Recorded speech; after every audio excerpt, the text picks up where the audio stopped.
بسم اللہ الرحمن الرحیم رب اشرح لی صدری ویسر لی امری واحلل عقدۃ من لسانی یفقہوا قولی۔ کل ہم نے آپ کی خدمت میں جنت کا ایک منظرنامہ عرض کیا تھا کہ کیا ماحول ہوگا اور کیسا ہوگا، لیکن ظاہر ہے اس جگہ پر جانے کی خواہش تو سب کی ہے، کس کی نہیں ہوگی، لیکن اس سے پہلے کے کچھ مراحل ہیں۔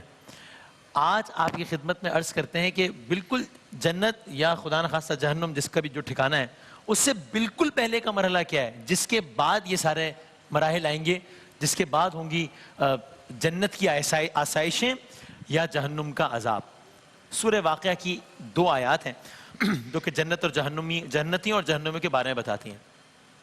ایک آیت، اور جو لوگ اپنے پالنے والے مالک کی ناراضگی سے ڈرتے اور برائیوں سے بچتے تھے، یعنی کہ متقی تھے، انہیں گروہ در گروہ جنت کی طرف لے جایا جائے گا۔ خوش نصیب لوگوں کا گروہ۔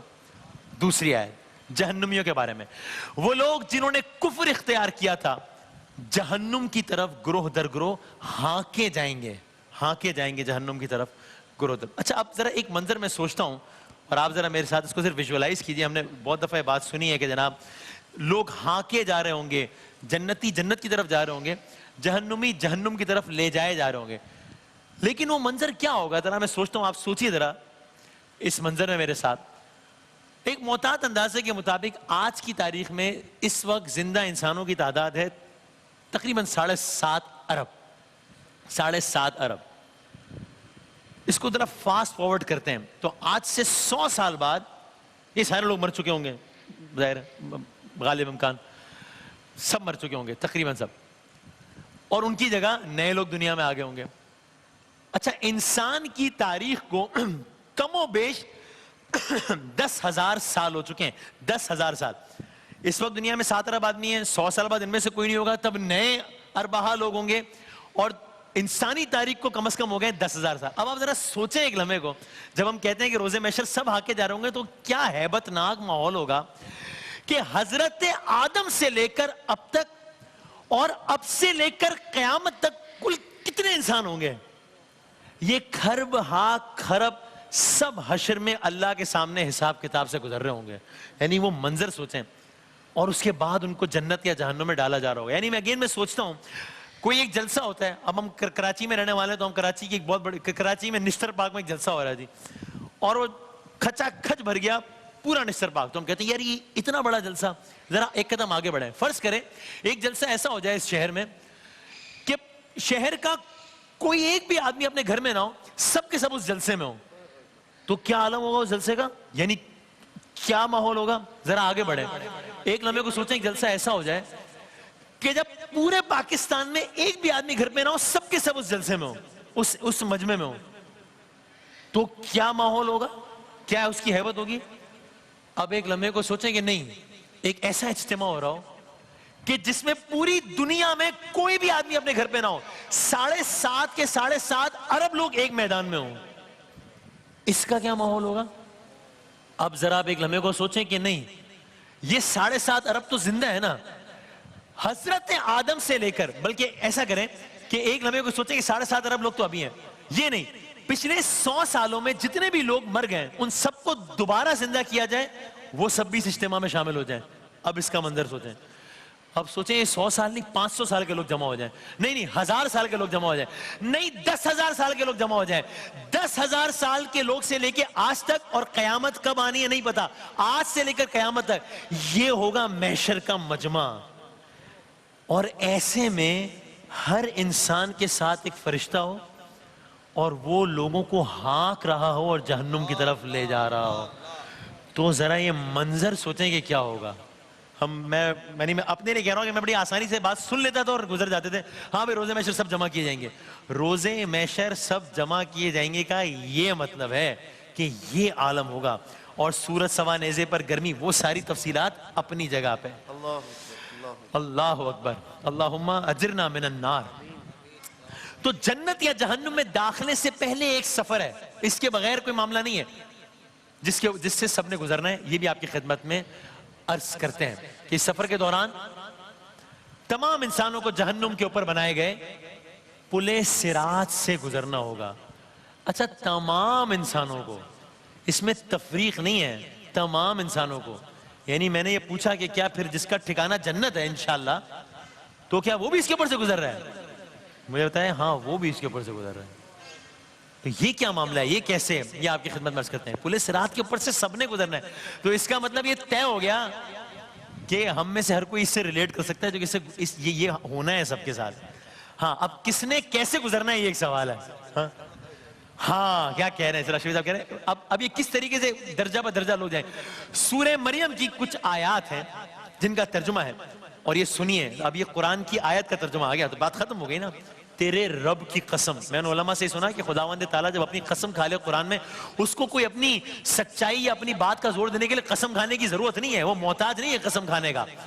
لیکن اس سے اہمیت کا اندازہ ہوتا ہے کہ بات کتنی اسٹرانگ بات ہے.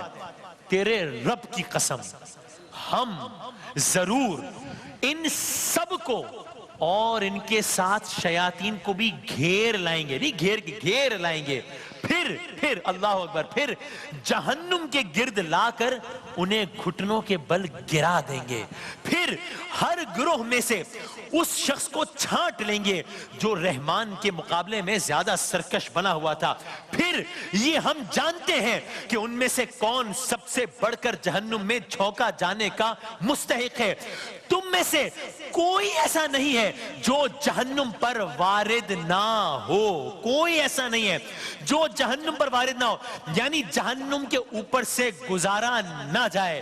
یہ تو ایک طے شدہ, بھائی قرآن کہہ رہے ہیں یہ تو ایک طے شدہ بات ہے. اگلی بات اس سے زیادہ خطرناک, مطلب میں اپنے طور پہ کہہ رہا ہوں, یہ تو ایک طے شدہ بات ہے. کہا جسے پورا کرنا تیرے رب کا ذمہ ہے.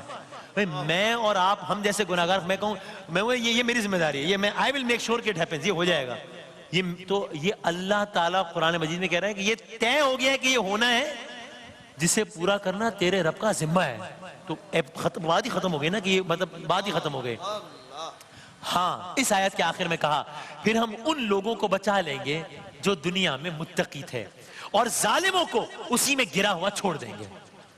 اب ان آیات کی تفصیل میں روایات کیا بتاتی ہیں یہ سنیے. اللہ اکبر. تو بتایا کہ جہنم کے جس کی وسعت کا کوئی اندازہ ہی نہیں ہے. کل ہم نے جنت کی وسعت کے بارے میں بات کی تھی, تو جہنم کی وسعت کا بھی کیا کوئی اندازہ نہیں ہے. جہنم کے دونوں کناروں پر ایک پل قائم کیا جائے گا.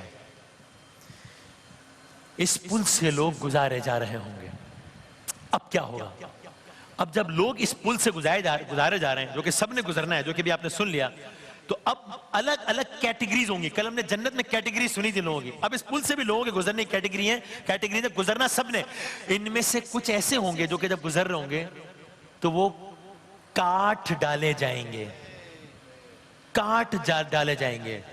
ہاں, اور یعنی کہ یہ وہ لوگ ہیں کہ جو گرنے سے بچ جائیں گے لیکن کاٹ ڈالے جائیں گے. میں نے ذرا سمجھنے کے لیے پوچھا تو مجھے اس کی بھی ڈیٹیلز بتائی گئی, میں آپ کو آگے اس کے اندر عرض کرتا ہوں کہ اس کا کیا مطلب ہے. اب الگ الگ کیٹیگریز ہیں. فرمایا کہ جو مومنین ہوں گے وہ اپنے اپنے اعمال کے مطابق, اب اگر الگ الگ کیٹیگری سنیے پولیس راہ سے گزرنے کی, کیا خوش نصیب گروہ ہوگا یہ. یعنی آپ سوچیں کہ یہ خرب لوگ ہیں, آگے پل ہے, نیچے جہنم ہے, سب نے گزرنا ہے. پل کا کیا عالم ہے. اب اس میں سے لوگ گزر رہے ہیں, کچھ لوگ ہوں گے جس میں سے کس طرح گزر جائیں گے, اس طرح. میں نے ابھی آنکھ جھپکی تھی اس دوران, جس کا آپ کو شاید اندازہ بھی نہ ہوا ہوگا. تو جو کچھ لوگ ہوں گے وہ خوش نصیب گروہ وہ ہوگا جو آنکھ جھپکنے کی طرح گزر جائیں گے. ختم ہو گیا, آنکھ جھپکنے کی طرح گزر جائیں گے کچھ لوگ. اللہ تعالیٰ ہم سب کا شمار اللہ کرے ایسے گروہ میں کرے. اللہ آمین, اللہ آمین. دوسرا گروہ ہوگا, یہ وہ گروہ ہوگا جو آنکھ جھپکنے کی طرح تو نہیں گزر پائے گا, لیکن یہ بھی خوش نصیب گروہ ہوگا. یہ ہوا کی رفتار کی طرح گزر جائیں گے پھر بھی. تو یہ آنکھ جھپکنے سے کم کا معاملہ ہے, لیکن ہوا کی رفتار کی طرح یہ بھی گزر جائیں گے. ایک تیسرا گروہ ہوگا, یہ آنکھ جھپکنے کی طرح بھی نہیں گزر پائے گا, یہ ہوا کی رفتار کی طرح بھی نہیں گزر پائے گا, پھر بھی میں تو کہوں گا یہ خوش نصیب ہے. یہ وہ ہوں گے جو پرندے کی اڑان کی طرح گزر جائیں گے, پرندے کی اڑان کی طرح. اب یہ ایک ایک کیٹیگری کم ہو رہی ہے, لیکن ابھی سب سے خطرناک کیٹیگری نہیں آئی. پلک جھپکنا, ہوا کی طرح اڑنا, پرندے کے اڑان کی طرح اڑنا. کچھ لوگ ہوں گے جو نہیں پرندے کے اڑان کی طرح تو نہیں گزر پا رہے ہوں گے, لیکن فرمایا تیز رفتار گھوڑوں کی طرح گزر جائیں گے, تیز رفتار گھوڑوں کی طرح گزر جائیں گے. اور پھر سواریوں کی کیٹیگریز نیچے آتی جا رہی ہے کہ کچھ لوگ ہوں گے جو الگ الگ سواریوں کی طرح گزریں گے. تو کوئی تو ان میں سے صحیح سلامت نجات پا جائیں گے, اور کچھ کو جہنم کی آگ میں دھکیل دیا جائے گا، دھکیل دیا جائے گا۔ اب وہ جو کہا تھا نا کہ لوگ کٹ رہے ہوں گے، کٹ کے کوئی گر رہا ہوگا، کوئی آگے جا رہا ہوگا، کیا مطلب؟ بتایا پل کے دونوں اطراف کانٹے ہوں گے۔ اور اب جب میں کانٹوں کی بات کر رہا ہوں اور ہم جہنم کی بات کر رہے ہیں اور روز محشر کی بات کر رہے ہیں اور روایات اور احادیث ہیں، تو اس کا مطلب یہ وہ والا کانٹے ہرگز بھی نہیں ہیں کہ جن پر بھی ہم ننگے پیر نہیں چل سکتے، جن پر بھی ہم ننگے پیر نہیں چل سکتے۔ تو فرمایا کہ اس سے مراد یہ کہ اس طریقے سے کانٹے ہوں گے کہ جب لوگ پل سے گزر رہے ہوں گے تو وہ کانٹے الگ الگ جگہوں سے الگ الگ لوگوں کو زخمی کر رہے ہوں گے، کسی کا پیر کٹ کے گر رہا ہوگا، کسی کے ہاتھ کٹ کے گر رہے ہوں گے، اور لوگ اس عالم میں کوئی بچتا چلا جائے گا، آگے بڑھ جائے گا، کوئی گرتا چلا جائے گا جہنم میں۔ تلوار کی دھار سے زیادہ تیز یہ پل، تلوار کی دھار سے زیادہ تیز، بال سے زیادہ باریک۔ اور اگلا جملہ اور حیران، پوچھا گیا کہ اس کی لمبائی کتنی ہوگی؟ فرمایا اس کی لمبائی اللہ ہی بہتر جانتا ہے، اللہ ہی بہتر جانتا ہے اس کی لمبائی کہ کیا ہوگی۔ یہ پل صراط سے گزرنے کا منظر۔ ایک اور منظر بھی ہوگا جنت اور جہنم میں جانے سے پہلے، وہ منظر کیا ہوگا یہ آپ کی خدمت میں ہم کل عرض کریں گے انشاءاللہ۔